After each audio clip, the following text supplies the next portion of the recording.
Hello friend, स्वागत है आप सभी का जी के शुभम स्टडी में। और आप लोग कैसे हैं? आशा करते हैं कि आप लोग स्वस्थ होंगे, मस्त होंगे और जहां भी होंगे अपनी अपनी तैयारी में व्यस्त होंगे। तो फ्रेंड, आज हम बात करने वाले हैं बिहार पुलिस से संबंधित टॉप 20 ऐसे प्रश्न हैं जो कि परीक्षा की दृष्टि से देखा जाए बहुत ही इंपॉर्टेंट क्वेश्चन है और इस बार परीक्षा में पूछे जाने की लगभग पूरी संभावना है। तो आप लोग से एक निवेदन है कि वीडियो को इन तक जरूर देखिएगा। यदि आप लोग चैनल पर नए हो तो चैनल को सब्सक्राइब जरूर कर लीजिए। चलिए बिना देर किए स्टार्ट करते हैं। आज का पहला क्वेश्चन है, राज्य शब्द का प्रयोग सर्वप्रथम किसने किया? तो दोस्तों, राज्य शब्द का प्रयोग सर्वप्रथम किसने किया उसी को आपको बताना है। आपका ऑप्शन दिया है होप्स, प्लेटो, अरस्तु या फिर मैकियावली। तो याद रखिएगा, आपका राइट आंसर हो जाएगा ऑप्शन डी, मैकियावली। तो राज्य शब्द का प्रयोग सर्वप्रथम मैकियावली ने किया था। तो याद रखिएगा, ऑप्शन डी को ला कर लेते हैं। चलिए अगला क्वेश्चन देखते हैं। यदि दोस्तों आप सभी को पहले से किसी भी क्वेश्चन का आंसर पता हो तो आप सब उसका जवाब कमेंट बॉक्स में ज़रूर देना। तो निम्नलिखित में से किस आयोग के लिए भारतीय संविधान में कोई प्रावधान नहीं किया गया? तो आपका ऑप्शन दिया निर्वाचन आयोग, वित्त आयोग, योजना आयोग या फिर संघ लोक सेवा आयोग। तो याद रखिएगा, आपका राइट आंसर हो जाएगा ऑप्शन सी, योजना आयोग। तो योजना आयोग भारतीय संविधान में कोई प्रावधान नहीं किया गया है। तो याद रखिएगा, ऑप्शन सी को ला कर लेते हैं। चलिए अगला क्वेश्चन देखते हैं। काफ़ी इंपॉर्टेंट क्वेश्चन है, किस सुल्तान को खलीफा से सम्मान वस्त्र प्राप्त हुआ था? तो दोस्तों, किस सुल्तान को खलीफा से सम्मान वस्त्र प्राप्त हुआ था? आपका ऑप्शन दिया है अलाउद्दीन खिलजी, इल्तुतमिश, बलबन या फिर कुतुबुद्दीन ऐबक। तो याद रखिएगा, आपका राइट आंसर जाएगा ऑप्शन बी, इल्तुतमिश। तो इल्तुतमिश सुल्तान को खलीफा से सम्मान वस्त्र प्राप्त हुआ था। तो याद रखिएगा, ऑप्शन बी को ला कर लेते हैं। चलिए अगला क्वेश्चन देखते हैं। निम्नलिखित में से कौन सी रेखा दो देशों के बीच सीमांकन नहीं होती? तो दोस्तों, निम्नलिखित में से कौन सी रेखा दो देशों के बीच सीमांकन नहीं होती है? आपका ऑप्शन दिया अंतर्राष्ट्रीय दिनांक रेखा, मैकमोहन रेखा, रेड क्लिफ रेखा, डूरंड रेखा। तो याद रखिएगा, आपका राइट आंसर जाएगा ऑप्शन है अंतर्राष्ट्रीय दिनांक रेखा। तो अंतर्राष्ट्रीय दिनांक रेखा दो देशों के बीच सीमांकन नहीं होती है। तो याद रखिएगा, ऑप्शन ए को ला कर लेते हैं। चलिए अगला क्वेश्चन देखते हैं। काफ़ी इंपॉर्टेंट क्वेश्चन है, भारतीय संविधान के 8वीं अनुसूची में निम्नलिखित में से कौन सी भाषा विशिष्ट नहीं है? दोस्तों, भारतीय संविधान के 8वीं अनुसूची में निम्नलिखित में से कौन सी भाषा विशिष्ट नहीं है? आपका ऑप्शन दिए उर्दू, अंग्रेजी, सिंधी या फिर संस्कृत। तो याद रखिएगा, आपका राइट आंसर जाएगा ऑप्शन बी, अंग्रेजी। तो भारतीय संविधान के 8वीं अनुसूची में अंग्रेजी भाषा शब्द विशिष्ट नहीं है। तो याद रखिएगा, ऑप्शन बी को ला कर लेते हैं। चलिए अगला क्वेश्चन देखते हैं। भारत के किस राज्य की क्षेत्रफल एवं जनसंख्या की दृष्टि से समान रैंकिंग स्थित है? तो दोस्तों, भारत के किस राज्य की क्षेत्रफल एवं जनसंख्या की दृष्टि से समान रैंकिंग स्थित है? आपका ऑप्शन दिए मणिपुर, मेघालय, नागालैंड या फिर गुजरात। तो याद रखिएगा, आपका राइट आंसर हो जाएगा ऑप्शन बी, मेघालय। तो भारत के मेघालय राज्य की क्षेत्रफल एवं जनसंख्या की दृष्टि से समान रैंकिंग स्थित है। तो याद रखिएगा, ऑप्शन बी को ला कर लेते हैं। चलिए अगला क्वेश्चन देखते हैं। काफ़ी इंपॉर्टेंट क्वेश्चन है, निम्नलिखित में से कौन सा कर अप्रत्यक्ष कर है? तो दोस्तों, निम्नलिखित में से कौन सा कर अप्रत्यक्ष कर है? आपका ऑप्शन दिए पूंजी अभिलाभ कर, उत्पादक शुल्क, धन कर या फिर संपदा शुल्क। तो याद रखिएगा, आपका राइट आंसर जाएगा ऑप्शन बी, उत्पादक शुल्क। तो उत्पादक शुल्क कर अप्रत्यक्ष कर है। तो याद रखिएगा, ऑप्शन बी को ला कर लेते हैं। चलिए अगला क्वेश्चन देखते हैं। दोस्तों, काफ़ी इंपॉर्टेंट क्वेश्चन है, इसको ध्यान से देखिएगा। विच्छेदक नदी के घुमाव में बनी झील को क्या कहते हैं? तो दोस्तों, नदी के घुमाव में बनी झील को क्या कहते हैं उसी को आपको बताना है। आपका ऑप्शन दिया प्लेया झील, उल्कामय झील, ऑक्सबो झील या फिर कटोरकर झील। तो याद रखिएगा, आपका राइट आंसर हो जाएगा ऑप्शन सी, ऑक्सबो झील। तो विच्छेदक नदी के घुमाव में बनी झील को ऑक्सबो झील कहते हैं। तो याद रखिएगा, ऑप्शन सी को ला कर लेते हैं। चलिए अगला क्वेश्चन देखते हैं। झील अथवा तालाब के सतह जल पर पादप्लवक के तेजी से बढ़ने वाले पुंज को क्या कहते हैं? आपका ऑप्शन दिया सुपोषण, जल प्रस्फुटन, जल प्रदूषण, जल संबुल। तो याद रखिएगा, आपका राइट आंसर हो जाएगा ऑप्शन है सुपोषण।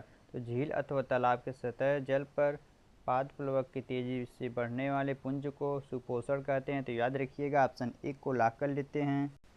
चलिए अगला क्वेश्चन देखते हैं। पोत भंजक उद्योग में भारत का कौन सा राज्य अग्रणी है? दोस्तों, पोत भंजक उद्योग में भारत का कौन सा राज्य अग्रणी है? आपका ऑप्शन दिया तमिलनाडु, महाराष्ट्र, गुजरात या फिर पश्चिम बंगाल।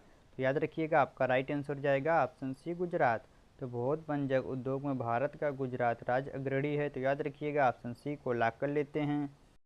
चलिए अगला क्वेश्चन देखते हैं। जल मार्गरेट थेचर प्रधानमंत्री जी उस समय किस देश के साथ ब्रिटेन में फोकलैंड द्वीपों पर नियंत्रण प्राप्त करने के लिए युद्ध लड़ा। तो दोस्तों नियंत्रण प्राप्त करने के लिए युद्ध लड़ा तो किस से लड़ा उसी को आपको बताना है। आपका ऑप्शन दी चिली, अर्जेंटीना, ब्राज़ील या फिर उपयुक्त में से कोई नहीं। तो याद रखिएगा आपका राइट आंसर जाएगा ऑप्शन बी अर्जेंटीना। तो जल मार्गरेट थेचर प्रधानमंत्री उस समय अर्जेंटीना देश के साथ ब्रिटेन के फोकलैंड द्वीपों पर नियंत्रण प्राप्त करने के लिए युद्ध लड़ा था। तो याद रखिएगा ऑप्शन बी को लॉक कर लेते हैं। चलिए अगला क्वेश्चन देखते हैं। काफ़ी इंपॉर्टेंट क्वेश्चन है। महात्मा गांधी की विश्व में सबसे लंबी मूर्ति कहाँ पर स्थित है। दोस्तों विश्व की सबसे लंबी मूर्ति कहाँ पर स्थित है महात्मा गांधी की। आपका ऑप्शन दिए चंपारण, पटना, लखनऊ या फिर राजकोट। तो याद रखिएगा आपका राइट आंसर जाएगा ऑप्शन बी पटना। महात्मा गांधी की विश्व में सबसे लंबी मूर्ति पटना में स्थित है। तो याद रखिएगा ऑप्शन बी को लॉक कर लेते हैं। चलिए अगला क्वेश्चन देखते हैं। कलिंग युद्ध के विरुद्ध अशोक के अभियान की जानकारी का मुख्य स्रोत निम्नलिखित में से क्या है। दोस्तों आपका ऑप्शन दिया स्तंभलेख 7, महावंश, दिव्यवदन या फिर शिलालेख 13। तो याद रखिएगा आपका राइट आंसर जाएगा ऑप्शन डी शिलालेख 13। तो कलिंग युद्ध के विरुद्ध अशोक के अभिमान की जानकारी का मुख्य स्रोत शिलालेख 13 है। तो याद रखिएगा ऑप्शन डी को लॉक कर लेते हैं। चलिए अगला क्वेश्चन देखते हैं। निम्नलिखित में से किस राज्य ने नीम का वृक्ष को राज्य वृक्ष अंगीकार किया है। तो दोस्तों आपका ऑप्शन दिया महाराष्ट्र, तमिलनाडु, केरल या फिर आंध्र प्रदेश।